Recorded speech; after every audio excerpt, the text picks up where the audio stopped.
Welcome to the Zen AF Hustle Podcast. I'm your host, Julia Garcia Devaney. I'm a life and mindset coach for female founders, and my mission is to help thousands of ambitious, busy women become the number one asset in their life and business.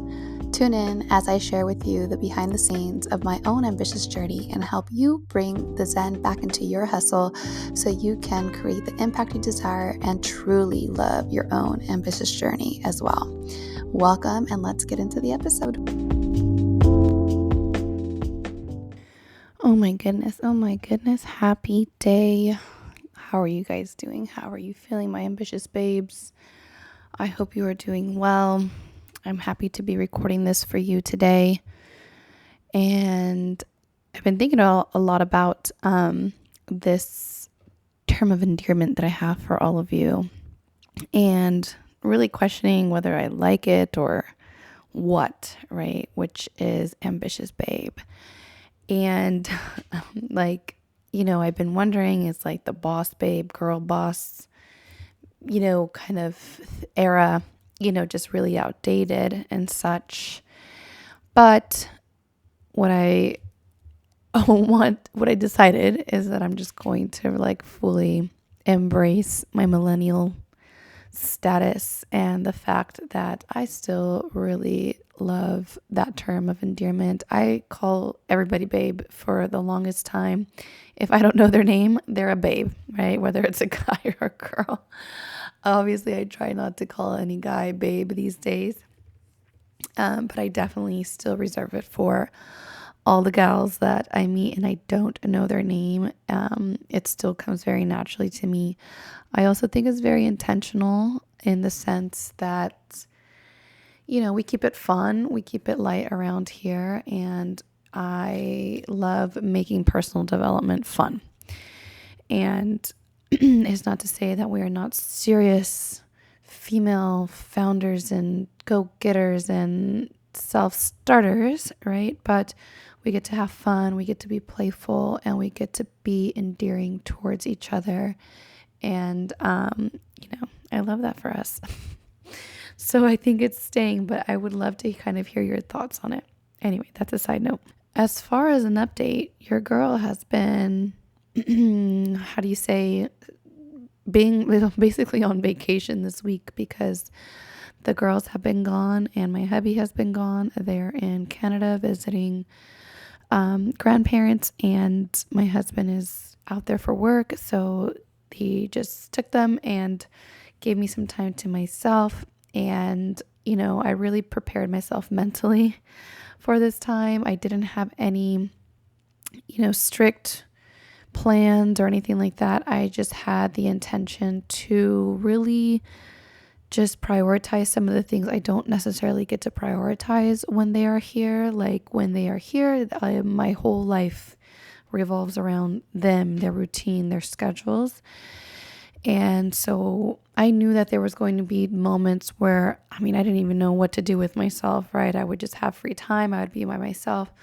And I kind of prepared my brain to find those moments and just say, it's okay. It's okay that I don't know what to do. It's okay for me to do absolutely nothing.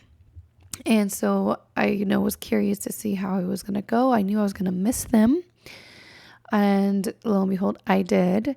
But the other thing that was surprising to me was just how much anxiety I have without them and without getting tabs on them, basically every hour on the hour, which is not fair for my mother-in-law and my husband to do, but, and I do trust that they are okay. It's just has been quite difficult to kind of keep my hormones at bay and my worries at bay, my anxiety at bay, because I do miss them and I just feel a little bit out of control considering the fact that, they are my world right now, So I've been processing a lot of those emotions, and my husband's been very amazing to reassure me and just help me calm my nervous system and just reassure me that they are going to be fine, and they are fine, and they're going to be home soon. But I definitely told him a week is too long.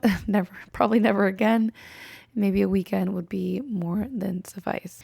But yeah, I've just been staycationing it up. I had put out a little call to the girls, my girlfriends, and I was just like, listen, like I got this week off basically, and I would love to see you guys. Anything you guys got going on, beaches, pools, dinners, breakfasts, workouts. I'm like all ears. And so I've been able to see most of my girlfriends and get together and do some really fun things, some really relaxing things. I basically tap out around 7 p.m. anyway. So, not much of a rager these days or anything like that. Not that I, would have raged in a while or with my husband, but, I've just, even like dinners, like the most we did was going to Olive Garden, and that was something that we were looking forward to a lot. So yeah, I've just been pulling it up, beaching it up, went to workouts and got my hair done. And I've just been also, just practicing a lot of self-care and just like a lot of like me time. I've done a chiropractor appointment, a lymphatic massage appointment. I've worked out. I still have a workout on Saturday. I'm gonna get a regular massage and a facial tomorrow. I got my hair done, like I said, and I've just been prioritizing myself and really prioritizing sleep as well. Unfortunately, as luck would have it, I have not been sleeping well. I've been trying to get off my medication for my nausea, and that usually makes me quite drowsy. And it turns out that without it, I pretty much have insomnia.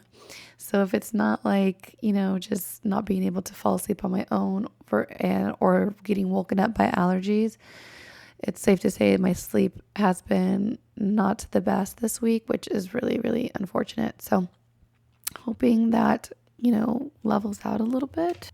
But I have been sleeping in as much as I can. So sleep is a really big priority for me, and just resting. I have not worked a lot. It just so happened also that I have finished a lot of my edits for my planner, and I was and my graphic designer is getting started on kind of like the first draft of the design. And I can't wait to see that. I should have that by next week. And then my copy editor, I was waiting back for some notes for the second half of what I had her helping me with. So it just so happened that I just didn't have a lot of work. And, I might do some work tomorrow morning, which will be Friday. But other than that, I haven't really been so quote unquote productive. And, again, I had prepared myself for this because if you heard one of my last podcasts, I was like, I really like to work. I love working on my stuff. But I was going to really challenge myself to prioritize other things. Other than that, I've just been nesting like crazy too. Like if I'm spending time at home, I am organizing the girls' closets, moving some things around, and just getting ready for baby number 3 and just making room for her and transitioning my little one into being another big sister. So overall, it's been an amazing week, and I'm so glad if you guys are into these updates. Thank you. And for listening along. If not, we're going to get started in today's episode. And today's episode is all about doing hard things. It's all about doing the right hard things and choosing your hard. And what is the difference between doing something hard and challenging, and then also just making things hard and difficult on yourself.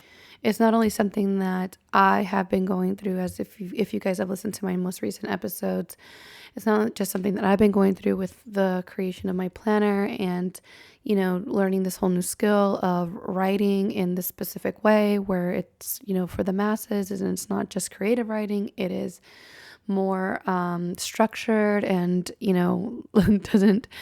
doesn't allow for my grammatical errors and so on and so forth. So it's a skill that I am learning, and it's been quite challenging.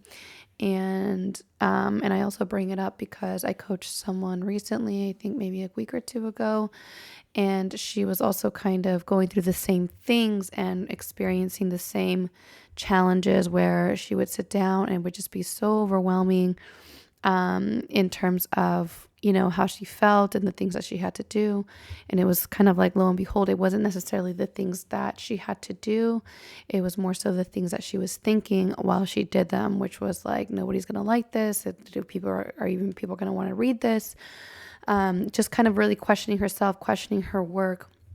And that, of course, as we know, if you've been following along on this mindset stuff, is that those thoughts really consume quite a bit of your energy and also so much of your time, right? So instead of her just sitting down and getting straight to work, she's got to sit there and process and, use up a bunch of energy on all of these unuseful thoughts. And essentially, the coaching that I was giving her was because I wrote down a lot of her thoughts of like, what if people don't like this and this and this and that. And I wrote down a lot of them. And what I told her was that, sometimes it's not that deep. We don't have to like keep digging deep of like how you're not good enough. And that's why you're thinking these thoughts. Sometimes, we could just literally answer some of these open thought loops, right? Because your brain will often like to do that. And in order to just, stay the same, conserve energy, yada, yada, like as we've mentioned before. But sometimes if you just answer the question, like, what if people don't like it? Well, I'll get feedback and I won't take it personal, or maybe I will take it personal at first and I'll process those emotions and then move on. And then I'll just take note of their feedback and see if it's actually, beneficial or not. And the other thing I told her, in terms of coaching, right? We would coach on a lot of different things on a lot of different ways.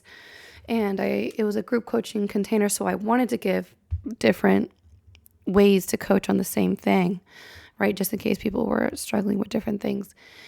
And the other coaching I gave her was just the fact that, like, listen, like, your brain's going to offer you these thoughts, like it's supposed to, it has 60,000 thoughts a day. 80% of them are going to be negative, and they're going to be negative because, they're just trying to keep you safe and, again, conserve your energy and so on and so forth. You could easily just say, like, okay, these thoughts don't matter, or you can look at them and say and answer them, right? And close those thought loops. And you can also look at them and say, oh, actually, that's a good point. Like, maybe I should look at why somebody wouldn't like this. Okay, well, if I explain it this way, it wouldn't be easy for them to understand and grasp. So maybe I do need to make it simpler, or so on and so forth, right? So I'm just giving such a random, general, vague example. But those are the three kind of different ways that I found in that moment to look at these thoughts, right? And for the most part, none of them were that deep. We could have scratched and scratched and scratched at the surface and found that she just didn't feel good enough or worthy enough to create what she wants to create and put it out into the world and be successful and this and this and that. That's all there. That's like most likely all there.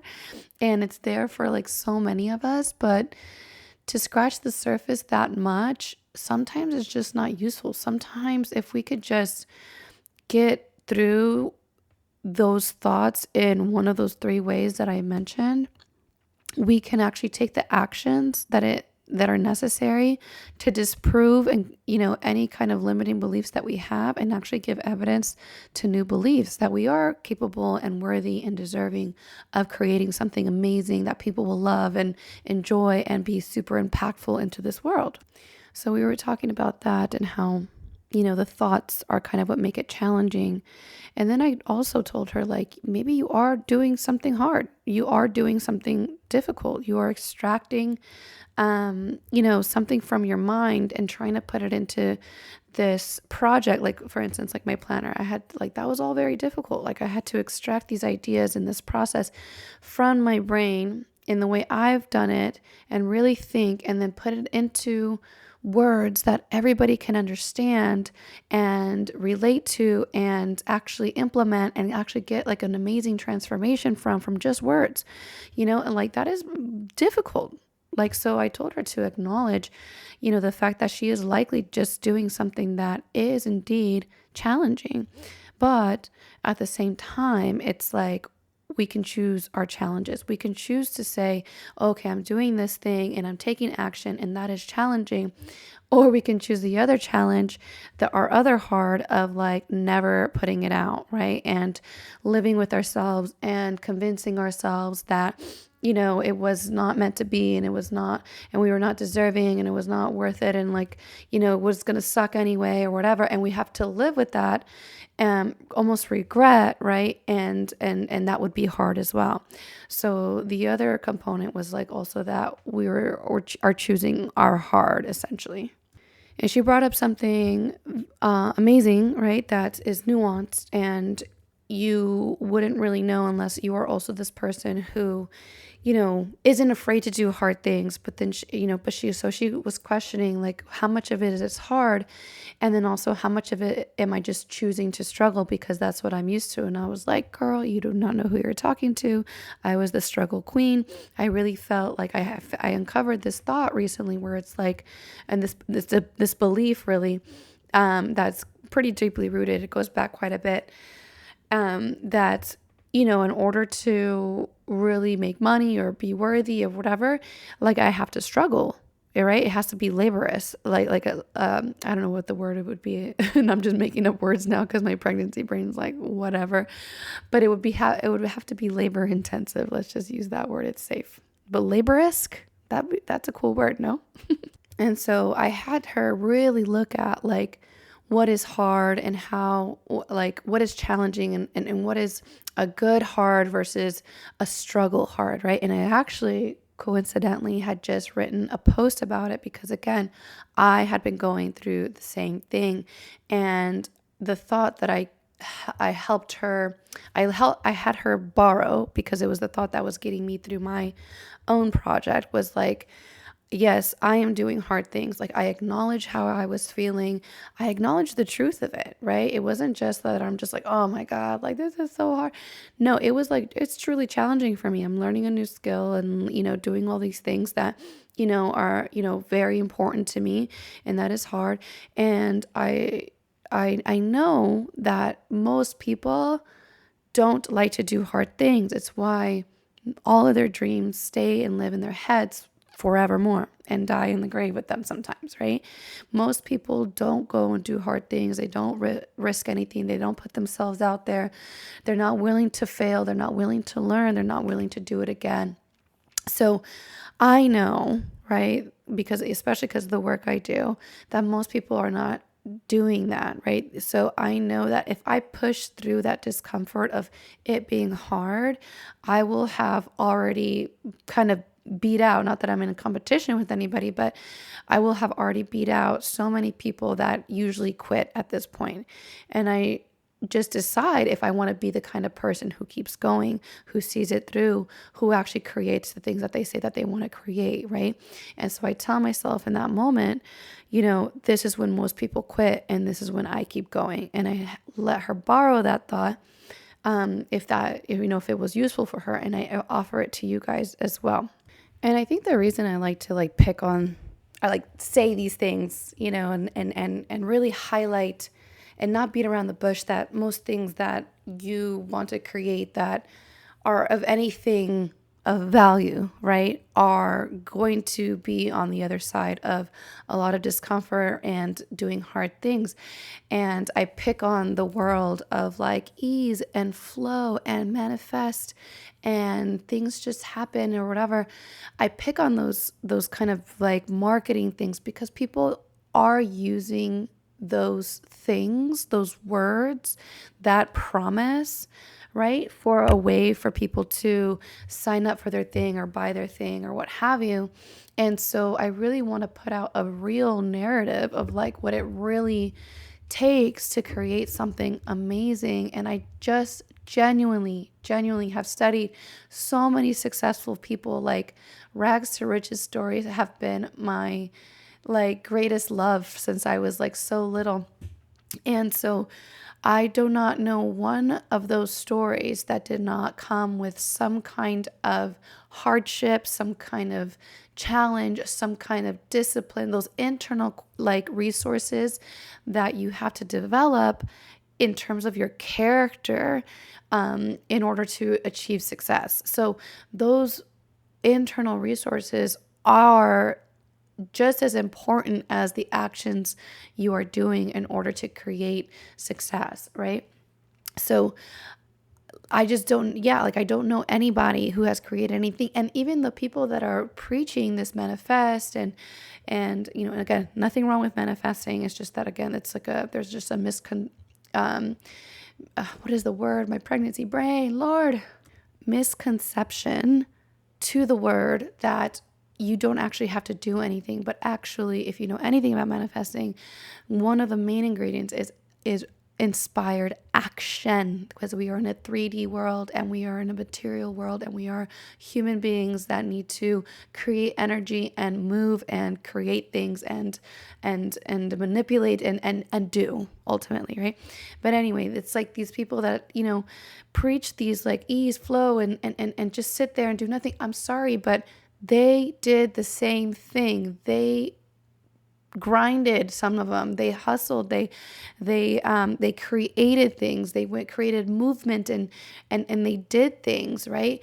And then maybe they've gotten burned out and now they're preaching this ease and flow. But I'm sorry, but you already have the momentum of all the inertia you have created, and friction you have created in your life to get to where you're at and to be able to stand on this pedestal to say, oh, it's easy and it's flowy now. No, you already did the hard thing. You just forgot, or you're just trying to preach that there's another way. But how do you know that there's another way if you've only done it one way? Anyways, that's my little my little tangent, my little rant on these people that seem to forget, that want to market something that then themselves, those are not the steps that they took. I'm sorry. But back to my other point, where it's, you really just want to define what the hard, right? What is hard and worth it, and what is hard and I'm just choosing to struggle because I understand the struggle life, the struggle identity, the reason that, you feel worthy is, because of the struggle. And, luckily I had just created this post and I had to reference it because I was like, what did I say again? Well, doing hard things does not mean struggling, right? It means that you are stretching yourself. It means that you are working purposefully. It means that you do what most people are not willing to do, right? It means choosing temporary discomfort for long-term results. And it means that you are an intentional co-creator of your life experiences, right? That's the difference between a hard where you are growing, right? And a hard where you are just struggling, right? Because when you want to grow, it is uncomfortable. You are stretching yourself past a comfort zone. Anybody who has attended any workout will know that, right?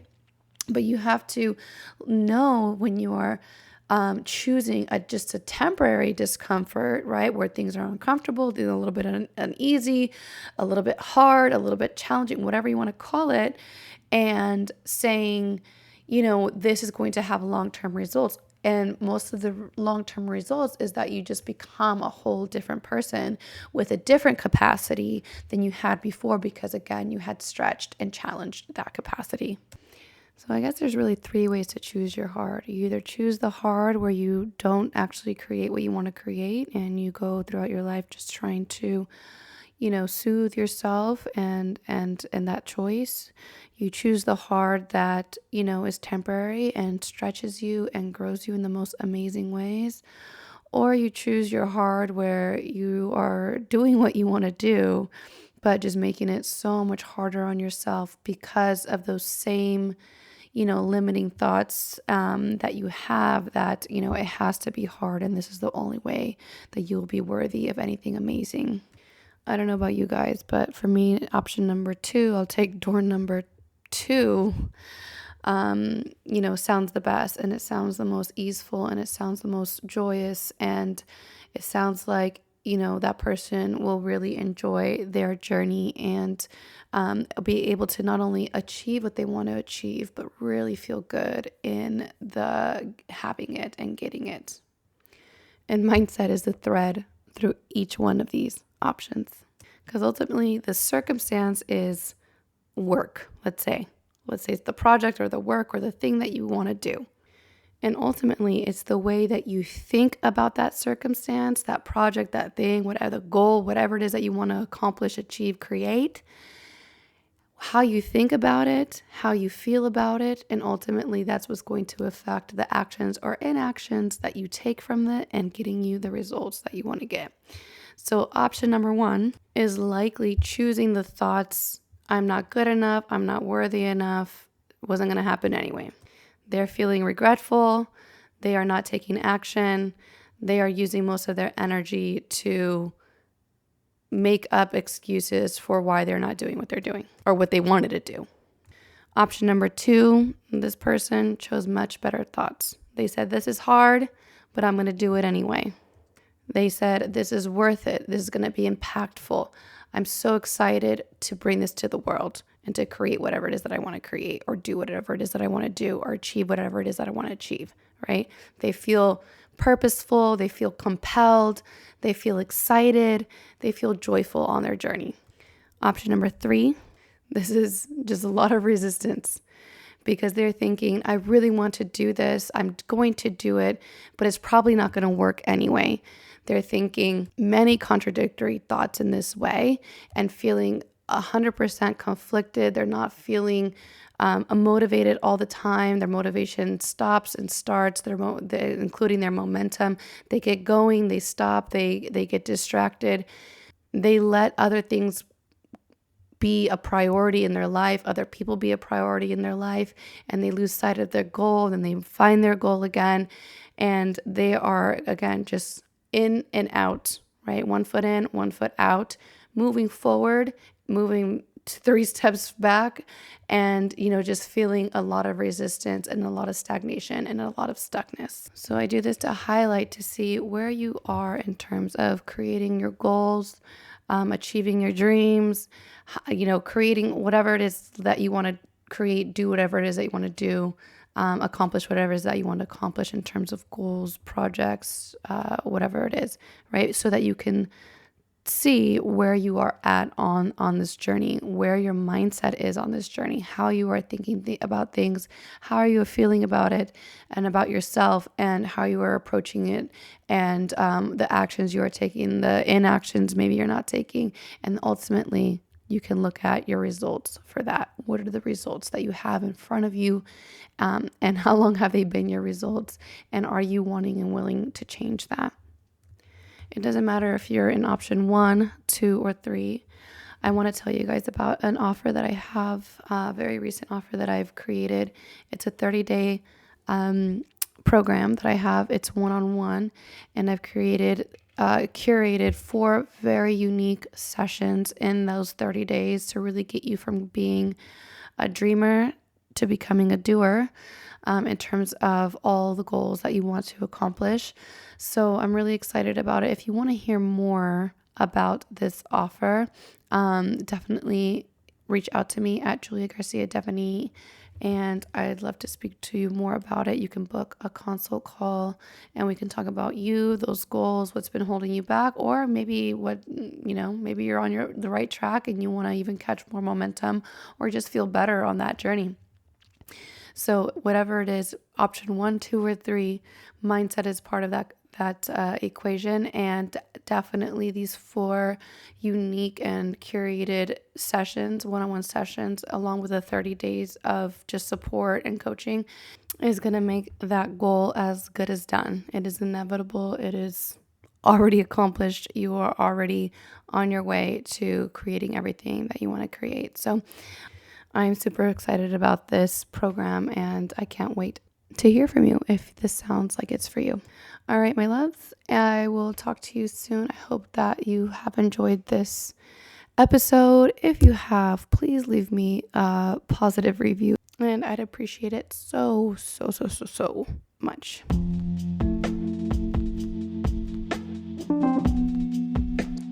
Thanks for listening, Ambitious Babe. If you loved this episode, take a screenshot and share your favorite takeaways with me at Julia Garcia Devaney, and be sure to leave us a review, as that would mean so much. And if you're ready to put the Zen back into your hustle and love your ambitious journey, be sure to download the Get Zen AF app, where you'll learn to prioritize yourself and truly become the number one asset in your life and business. It's available in the App Store and Google Play. Check out the links in the show notes, and I'll see you inside.